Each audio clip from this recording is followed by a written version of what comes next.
আমি জনগণের কাছে বিচার রাখলাম, আমি কিচ্ছু বলবো না। আমি বাংলাদেশের মানুষের সামনে বিচার রাখলাম, আমি জনগণের সামনে বিচার রাখলাম, আমি ঢাকা 8-এর ভোটারদের সামনে বিচার রাখলাম। 12 তারিখে আপনারা বিচার করবেন, আপনাদের কাছে রিকোয়েস্ট, 12 তারিখে আপনারা বিচার করবেন ইনশাআল্লাহ। শাপলাকলিতে ঢাকা 8-এ ভোট দিয়ে আপনারা জনগণের পক্ষে এই ধরনের যে গণজোয়ার সৃষ্টি হয়েছে, নতুন ভাবে বাংলাদেশ গঠন করুন।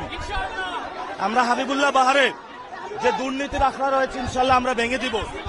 হাবিবুল্লাহ বাহারে যারা দলীয় গুন্ডা হিসেবে ব্যবহার হচ্ছে, আমরা প্রশাসনকে বলবো দলীয় গুন্ডাদেরকে ক্যাম্পাস থেকে বের করেন। সারা বাংলাদেশে সবাই বিএনপি, ছাত্রদল, যুবদলের যে সকল গুন্ডারা সন্ত্রাসী কার্যক্রম শুরু করেছে, আপনারা সবাই রুখে দাঁড়ান। জয় আমাদের হবে ইনশাল্লাহ, নতুন ভাবে বাংলাদেশ এগিয়ে যাবে।